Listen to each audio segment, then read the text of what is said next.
이렇다 할 주도주가 없는 가운데 오늘의 상승은 어떤 의미가 또 있을지 프로의 시선에서 두 분께 이야기 들어보겠습니다. 이건희 하이투자증권 부장 그리고 김종효 알파경제 이사입니다. 두 분 어서 오세요. 네, 안녕하십니까. 네, 안녕하세요. 올라서 좋기는 한데 오늘 아주 산발적인 상승 움직임을 나타내고 있어서 그 질적인 평가를 두 분께 자세하게 좀 여쭤보겠습니다. 일단 어제보다는 한 1조 원 가까이 거래 대금이 살짝 늘어 있습니다. 코스피는 6.9조 그리고 코스닥은 6.7조 원의 거래 대금이 실려서 어제 딱 이 시간대쯤에 6조가 채 안 됐었거든요. 양시장 거래 대금 살짝 더 실려 있습니다. 오늘 공매도 금지 첫날 이후로 코스피가 2,500선을 돌파해서 2,510선까지의 저력을 보여줬습니다. 지금은 딱 200일선에 걸쳐 있는 모습을 보여주고 있습니다. 코스닥도 음봉으로 조금 탄력이 아쉽긴 하지만 그래도 동반 상승을 보여주는데요. 이건희 부장님, 2,500선의 돌파 어떤 의미 있다고 보십니까? 딱히 뭐 의미라기보다는 좀 지금은 좀 뭐가 좀 분위기가 바뀌고 있죠. 이제 바뀌는 거는 사실은 우리나라 자체적인 뭐 수출 데이터도 오늘 나오긴 했지만 일부 조금 뭐 좋아진다라는 얘기는 있는데 그 부분은 아직까지 이제 뭐 비약적으로 좋아지고 있는 것 같지는 않고 일단은 미국의 국채 금리 자체가 이제 꺾이고 미국의 이제 추가 금리 인상이 없을 거라는 그런 기대감이 이제 주가에 반영이 되고 있다라고 보시면 될 것 같고요. 네. 그건 이제 비단 우리나라뿐만 아니라 뭐 유럽 시장도 마찬가지고 미국도 마찬가지라고 보시면 되는데 지금 전 세계가 이런 그 미국의 금리 하락, 국채 금리 하락에 이제 어떻게 보면 훈풍을 좀 받고 있는 거고요. 특히 이제 우리나라 같은 경우는 또 원화가 거의 지금 1,300원대 이상에서 계속 유지를 하고 있다가 지금 1,300원 이하로 내려왔죠. 그 원화 강세도 어떻게 보면 외국인들 입장에서는 또 투자 요인으로도 수급이 좀 좋아질 수 있는 그런 모습이라고 보시면 될 것 같고요. 지금 외국인들이 이제 그렇다게 이제 현물을 별로 안 샀었는데 네. 최근 들어서 좀 사고 있죠. 이제 삼성전자라든지 기아차 이런 종목들을 좀 많이 사고 있는데 이렇게 지금 보면 이제 현물과 선물을 같이 매수해주는 기조가 조금 당분간 이어진다라고 하면 뭐 연말까지 조금 더 좋은 분위기가 이어지지 않겠나라고 생각을 하고 있고 일단은 또 내년 같은 경우 우리나라 반도체 시장이 뭐 회복될 거라는 기대감 그다음에 뭐 AI 반도체 산업의 이제 확산 이에 따른 이제 수혜를 볼 거다라는 그런 기대감이 좀 여전히 남아 있고 자동차는 실적은 좋은데 주가만 못 갔죠. 예, 근데 자동차도 이제 어떻게 보면 금리가 떨어지게 되면 결국에는 이제 할부 금리가 떨어지면 또 한 번 판매가 잘 될 수 있다는 그런 또 기대감이 생길 수 있다라고 보시면 될 것 같고요. 최근에 조선주들도 이제 실적을 이제 흑자전환 기조로 돌리면서 3년 반 정도 이제 일할 수 있는 일거리를 이제 확보했다라고 지금 얘기가 나오고 있고, 이제 좋은 물건들을 계속 받고 있죠. 예전에 이제 좀 안 좋았던 수주들을 좀 이제 내보내고, 그러면서 지금 조선도 좋아지고 있고 또 이제 전기차도 한동안 지금 안 좋았었던 이유는 뭐 판매 호조가 안 된다, 뭐 중단을 한다, 뭐 여러 가지 이제 안 좋은 뉴스들만 나왔었는데 지금도 사실은 그렇게 좋은 뉴스는 안 나오고 있습니다. 근데 이제 심리는 이제 빠질 만큼 많이 빠지지 않았어. 이제 밸류에이션에 대한 부담이 조금 완화되고 그러다 보니까 지금 LG 에너지솔루션이라든지 뭐 삼성 SDI가 바닥을 좀 잡는 게 아니냐라는 그런 또 이제 견해들이 나오기 시작을 했다라는 부분에서는 뭐 지금 지수나 올라가는 부분들은 여전히 좀 좋아 보인다라고 보고 있습니다. 여력은 충분히 더 있다. 예. 그렇죠. 골드만삭스가 내년 12월 2,800선까지 보던데 아쉽다라고 보시는 분들도 계시는데 일단은 지금의 연말 랠리의 여력은 어느 정도 더 남아있다라고 보셨고요. 반도체, 2차 전지, 조선, 자동차까지 금리가 어느 정도 장기화되고 이제는 그 고금리 사이클이 일단락되는 구간 안에서 지켜봐야 될 섹터들까지 압축해 주셨어요. 요즘 들어서 시장의 주도가 누구가 있냐라고 한다면 양대축 반도체, 2차 전지, 어제까지는 수급 장세가 아주 뚜렷했다면 오늘은 최근 들어서 AI 쪽으로 좀 쏠림 현상이 확실히 좀 나타나는 듯합니다. 간밤 엔비디아랑 마이크로소프트가 나란히 사상 최고가를 경신했습니다. 마이크로소프트 쪽부터 볼게요. 이제 시총 3조 달러, 그러니까 애플을 정말 역전할 것 같다라는 이야기가 나오고 있습니다. AI 관련 종목들이 MS 소식에 특히 샘 올트먼발 랠리로 해석을 해봐야 될지 강세 움직임을 보이고 있는데 소프트웨어, 하드웨어, 국내 주식 안에서 대표 수혜주는 어디로 꼽는 게 맞다고 보세요, 이사님? 뭐 전형적으로 하드웨어죠. 소프트웨어는 수혜를 받을 게 없고 앞으로도 없다. 이렇게 봐야 될 것 같습니다. 뭐 네이버 정도 있다라고 볼 수가 있겠는데 그나마 네이버나 카카오가 살아있는 이유는 딱 한 가지죠. 우리나라가 중국과 마찬가지로 미국의 구글이나 여러 업체들의 공격에도 이런 포털이 살아있었다라는 것 자체가 국내도 LLM 모델이 살아있을 수 있었던 가장 핵심 포인트고요. 물론 그 능력차라든지 뭐 하드웨어나 소프트웨어 어떤 능력에 있어서는 뭐 차이가 있을 수도 있습니다만 어쨌든 그럼에도 불구하고 지금 뭐 다른 쪽은 아예 존재하지도 않을 그런 것들을 뭐 개별적으로 움직이는 일부 뭐 소프트웨어 종목군들이나 서비스 종목군들이 마치 AI 종목인 양 움직이는 것 자체가 뭐 단기적으로 보면 조금 더 움직일 수 있지만 크게 의미를 부여할 만한 상황은 아니다. 여러 번 언급드렸던 대로 이 AI에 있어서는 결국 학습이 핵심이고 이런 머신러닝을 하기 위해서는 방대한 데이터베이스 확보가 필요한데 엄청난 돈과 노력이 필요한 거죠. 알트만을 둘러싼 논란도 결국 뭡니까? 돈입니다. AI로 돈 만들자라는 알트먼과 그렇지 말자는 기존에 남아있던 사람들의 싸움에서 알트먼을 쫓아낸 것이죠. 그래서 이런 요인을 봤을 때 앞으로 DB를 얼마나 확보하고 돈을 얼마나 쓸까에 대한 관심은 높아질 수밖에 없는데 국내 서비스 관련주들 중에서 과연 뭐 분기당 몇백억, 몇천억을 투자할 수 있을 만한 그런 규모의 종목이 있는가? 네이버를 제외하면 없다고 봐야죠. 그래서 SK텔레콤과 뭐 네이버, 그 다음에 뭐 삼성전자, 뭐 LG전자 정도까지는 뭐 영역에 들어갈 수 있겠습니다만 그 외 나머지 종목군들은 그냥 테마로 움직이는 것이다라고 보는 게 좋을 것 같고요. 네. 다만 이 흐름 속에서 하드웨어는 계속 진보할 수밖에 없고 그다음에 여러 가지 하드웨어들이 상당히 많은 종류들이 나오고 있는데 맞아요. 하드웨어를 가장 잘 만드는 건 누가 뭐래도 한국입니다. 그런 차원에서 뭐 관련된 장비, 뭐 HBM 관련주를 포함한 그다음에 이제 비메모리 쪽에서는 삼성전자를 포함한 종목군들의 앞으로 약진이 기대되고 있는 만큼 뭐 우리가 가장 잘하는 분야 쪽에 신경을 쓰는 것이 좋겠다. 그다음에 네이버는 뭐 예전에도 한번 말씀드렸지만 자신들의 서비스를 해외로 확장시키는 것이 중요한데 뭐 네이버 측의 얘기를 들어보면 지난번 한 1,000억 정도 규모의 사우디에 진출한 것이 시작에 불과하다. 전체 총 규모는 조 단위가 넘는다라는 뭐 얘기가 흘러나오고 있는 만큼 네. 네이버가 과거에 이제 주가 업그레이드된 게 라인 때문 아니었습니까? 그런 식의 어떤 서비스 수출이 나타나는 기업이 있는지 정도를 확인해 보시는 게 제가 보기에는 서비스나 소프트웨어 쪽에서는 눈여겨볼 만한 투자의 포인트다 이렇게 보고 있습니다. 소프트웨어는 기대가 적다 하셨는데 카카오는 그럼 오르는데 오늘은 특별한 AI 연결고리는 없는 겁니까? 카카오는 지금 낙폭과대에 따른 반발 매수세가 좀 더 강하다라고 보고 있습니다. 그럼 하나만 더 여쭤볼게요. 지금 MPU, 그러니까 반도체 IP와 관련해서 텔레칩스, 칩셋미디어가 오늘 고공행진을 보이고 있지 않습니까? 이 또한 AI와의 연결고리로 해석하는 게 맞아요, 이사님?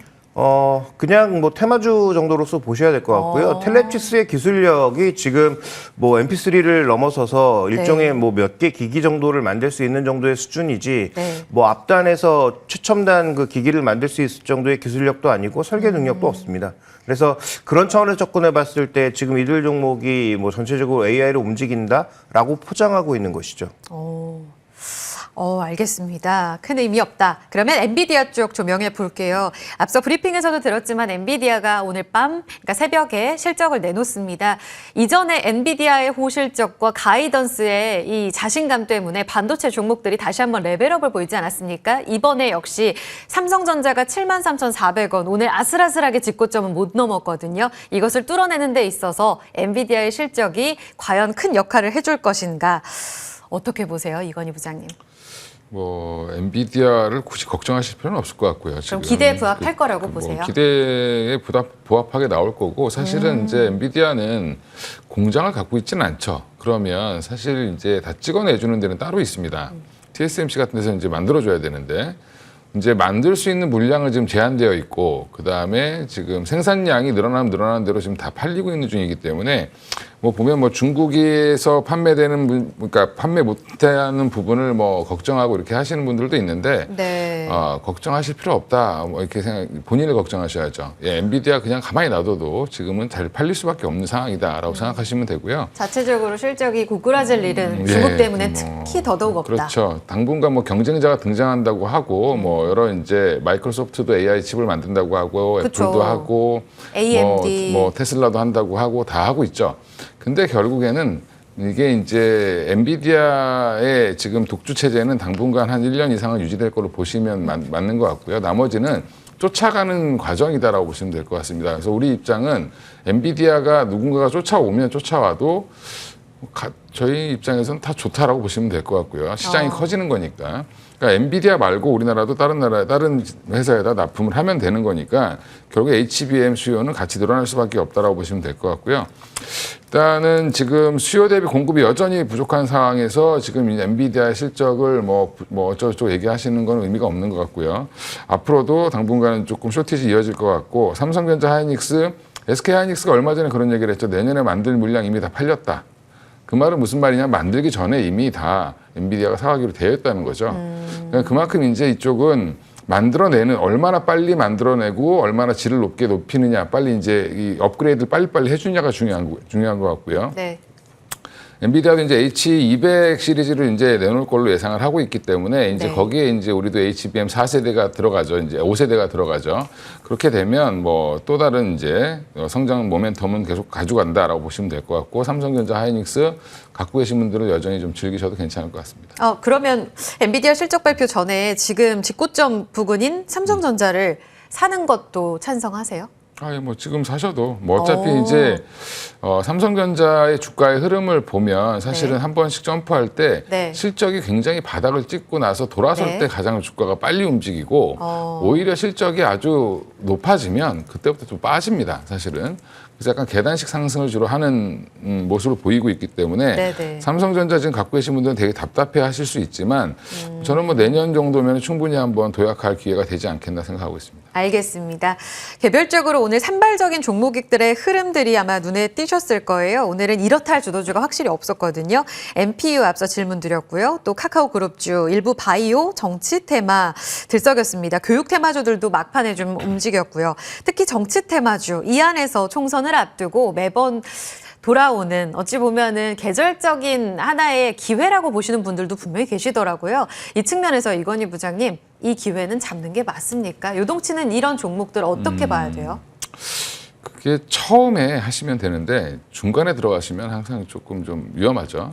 예, 그러니까 이제 근데 종목을 골라내기도 사실 어렵기 때문에 웃김만 스쳐도 정말 인연이라는 이런 그렇죠. 뭐 동문 관련주 이런 걸 찾아내기가 참 어렵잖아요. 예. 남의 학력이나 이제 이런 것들 뭐 학벌 뭐 이렇게 어느 학교 나왔는지 다 조사하시고 계실 텐데 네. 예전에 돌이켜 보시면 뭐 파평유시라고 해서 같이 올라가고 뭐 이랬던 적도 있습니다. 근데 이제 이런 부분들은 어떻게 보면은 수급을 만들어내는 쪽이 있는 거죠. 이렇게 해서 이제 뭐 찌라시를 뿌리고 또 거기 안에서 이제 뭐 저는 최근에 이제 뭐 한동훈 테마주 이게 굉장히 많이 또 각광을 받고 있다라고 하는데. 테마주는 자신 있으신 분들은 처음에 초반에 들어가셔서 트레이딩 정도만 하고 나오시면 좋을 것 같고요. 네. 이런 문화는 조금 없어져야 되지 않나라고 저희 개인적으로 생각하고 있는데 기업의 가치가 이게 사실은 총선 여기서 뭐가 된다고 해서 대통령이 되든 뭐 아니면 국회의원이 되든 그것 때문에 기업의 가치가 달라진다라고 하면 사실 비리죠. 예, 검찰이 잡아가야 됩니다, 사실. 예, 그런 거가 아닌데 단순히 이제 거리를 만든다라는 부분에서는 뭐 일단 약간 도박성이 너무 짙지 않냐. 그래서 저는 제가 증권회사에 오랫동안 있으면서도 정치 테마주는 안 사는 게 맞다라는 게 제 지론이다라고 말씀드리겠습니다. 네, 고견 잘 들었습니다.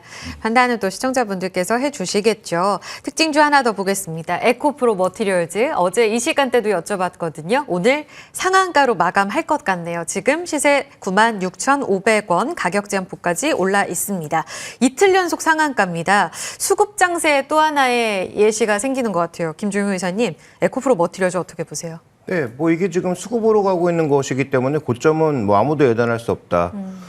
일단 지금 기존에 잡았던 공모가 밴드에 이제 상단을 넘기 시작했기 때문에 네. 어디에서 멈춰도 우리가 지금 뭐 펀더멘탈이 좋지 않은 거 다 알고 계시니까 그렇죠. 멈춰도 이상하지 않은 그런 상황이라는 거고요. 그 다음에 다 아시는 것처럼 시총이 커지면 커질수록 또 늘어나는 수급 기대감이 있죠. 예를 들어 시총 5조 넘어가기 시작하면 코스피 200 편입이라든지 그다음에 또 시총 7조 정도 넘어가기 시작하면 MSCI 편입 기대감이라든지 이런 것들이 점점 붙습니다. 또 사람들이 또 그런 얘기를 계속 회자하겠죠. 그러니까 누군가는 또 계속 살 거고 뒤늦게 산 사람만 또 피눈물을 흘리는 그런 일은 반복이 되겠죠. 그런데 이제 몇몇 분들은 에코프로 머티리얼즈가 우리나라에서 유일하게 전구체 생산하는 곳인데 경쟁력이 있다. 네, 경쟁력이 있다라고 하지만 내년, 내후년이면 경쟁자들이 수도 없이 들어옵니다. 의미 없고요. 그다음에 두 번째로 에코프로 그룹이 누구랑 함께 가고 있습니까? SK온과 그다음에 포드와 함께 가고 있거든요. 포드 투자 못 하고요. SK온도 지금 투자 자금 없어서 난린 상황입니다. 그런데 과연 에코프로 그룹의 에코프로 머티리얼즈가 전구체를 지금 단독 생산하고 있다고 해서 앞으로 물량이 뭐 대거 증가할 것인가는 우리가 고민이 좀 필요한 부분이죠. 될 수도 있고 안 될 수도 있는 부분이니까 된다라고만 결정짓고 주가가 이렇게 급등한 상황에서 무조건 접근하는 것은 위험할 수 있다라는 거죠. 결론적으로 주가는 더 올라갈 것으로 보이는데 뭐 사실은 이건 본인 선택이고요.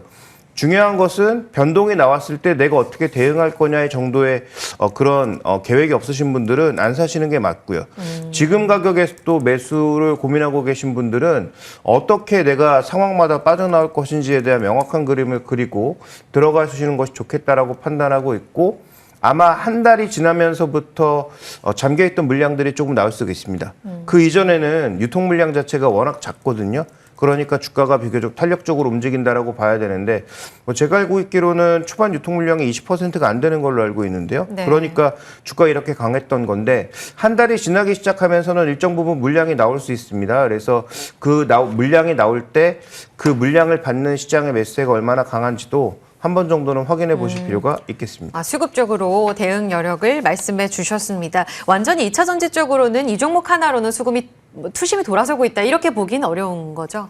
네, 그런데 최근에 오히려 짧게만. 주가가 많이 빠졌기 때문에 전체적으로 종목군들은 살아나고 있다라고 봐야 될 것 같고요. 다만 산업이 살아나고 있는 게 아니고 주가가 낙폭과대에 따른 반발 매세를 보여주고 있는 거고요. 네. 산업의 전체적인 흐름은 조금 아직 기다려 봐야 될 것 같습니다. 알겠습니다. 그 기회 오면 한 번 더 저희 질문 드려보고요. 관심주 듣고 마무리하겠습니다. 이건희 부장님, 바이오에서 가져와 주셨습니다. 레고캠 바이오. 예.